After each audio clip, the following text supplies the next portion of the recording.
আকৌ আৰম্ভ হ'ল NRCৰ ৰাজনীতি।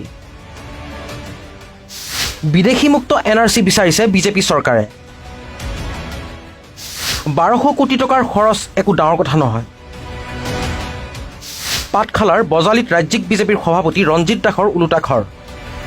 পাঠশালাৰ বজালিত ৰাজ্যিক বিজেপিৰ সভাপতি ৰঞ্জিত দাসৰ নিৰ্বাচন কেন্দ্ৰিক তৎপৰতা।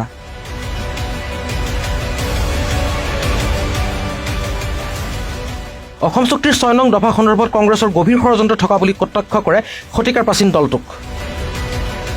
সমাগত বিধানসভা নিৰ্বাচন আৰম্ভ হৈছে বিভাজন বৰ্ণ বৈষম্যৰ ৰাজনীতি। ৰঞ্জিত দাসো যেন তাৰ ব্যতিক্ৰম নহল। আছু আৰু যুৱ ছাত্ৰ পৰিষদৰ নাম যাতে কোনেও ৰাজনৈতিকভাৱে ব্যৱহাৰ কৰিব নোৱাৰে তাৰ বাবে আহ্বান দুই জাতীয় সংগঠনক। আছুৰ উদ্যোগতেতো অসম গণ পৰিষদ দল সৃষ্টি হৈছিলে। অসম গণ পৰিষদ দলে যেতিয়া বিভিন্ন কাম কাজ কৰিছিলে চৰকাৰকো সমালোচনা কৰিছিল তেওঁলোকে।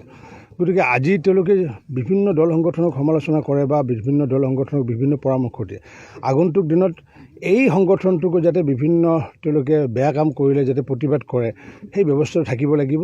আৰু এই সংগঠনটো ৰাজনৈতিক দলেও যে আছুৰ নাম যুৱ ছাত্ৰ পৰিষদৰ নাম যাতে ব্যৱহাৰ কৰিব নোৱাৰে, কাৰণ কিয় সেইটো এটা অৰাজনৈতিক সংগঠন। অৰাজনৈতিক সংগঠনটোক অনাহকতে ৰাজনৈতিক দৃষ্টিভংগীৰে অনাটো উচিত নহ'ব বুলি মই ভাবোঁ। যাৰ কাৰণে কৈছিলোঁ যে আছুৰ নাম ব্যৱহাৰ যাতে এতিয়াৰ পৰা যেন নকৰে। যি কৰিলে তেওঁলোকক জন্ম দিলে নাম দিলে তেওঁলোকক এতিয়া সেই সংগঠনটোৱে আগবাঢ়ক, কিন্তু এতিয়া আছুৰ কান্ধত বন্দুক থৈ পেলাই যে তেওঁলোকে যাতে কাম নকৰে তাৰ কাৰণে মই আহ্বান জনাইছোঁ। ইতিমধ্যে আছু আৰু অসম জাতীয়তাবাদী যুৱ ছাত্ৰ পৰিষদৰ ঔৰসত আত্মপ্ৰকাশ কৰা অসম জাতীয় পৰিষদৰ ৰণদুন্দুবিত দিক বিদিক হেৰুৱাৰ উপক্ৰম নেকি ৰাজ্যিক বিজেপিৰ সভাপতি ৰঞ্জিত দাসৰ? স্বাভাৱিকতে এই প্ৰশ্নই এতিয়া বিব্ৰত কৰিছে ৰাজ্যৰ ৰাজনৈতিক মহলক। আছু আৰু অসম জাতীয়তাবাদী যুৱ ছাত্ৰ পৰিষদৰ ক্ষেত্ৰত বজালিত ৰঞ্জিত দাসৰ এই মন্তব্যই কিহৰ ইংগিত দিছে এয়া হ'ব আগন্তুক দিনত বিশেষভাৱে লক্ষণীয়। বিজেপিৰ ৰাজ্যিক সভাপতি নহয় 2021ত প্ৰাক্তন বিধায়ক হ'ব নেকি ৰঞ্জিত দাস? 2021ৰ নিৰ্বাচনত বিজেপিৰ ৰাজ্যিক সভাপতি ৰঞ্জিত দাসে নিজেই হেৰুৱাবলৈ গৈ আছে নেকি নিজৰে ভৰি তলৰ মাটি? স্বপ্নভংগৰ বেদনাত তেওঁ হয়তো কান্দিব লাগিব হুক হুকাই। 2019ৰ বিধানসভা নিৰ্বাচনত হাৰিয়ানাৰ তদানীন্তন ৰাজ্যিক বিজেপিৰ সভাপতি সুভাষ বাৰালাৰ লেখীয়াকৈ হ'ব নেকি ৰঞ্জিত দাসৰ দশা?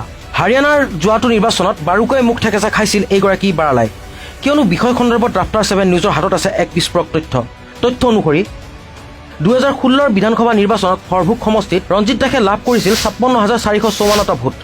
কংগ্ৰেছৰ অনুৰূপা হান্নাইনে লাভ কৰিছিলে 34,928টা ভোট।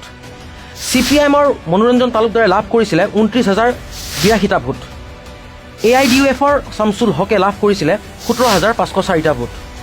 এতিয়া আগন্তুক নিৰ্বাচনত কংগ্ৰেছ, AIUDF আৰু CPMৰ মিত্ৰজোঁট অনুসৰি যদি উক্ত সমষ্টিটোত ভোটৰ সংখ্যাৰ সাল সলনি অধিক নহয় তেন্তে কংগ্ৰেছ মিত্ৰজোঁটৰ মুঠ ভোট হ'ব 83,514 আৰু ৰঞ্জিত দাসৰ তাত থাকিব 56,454টা ভোট।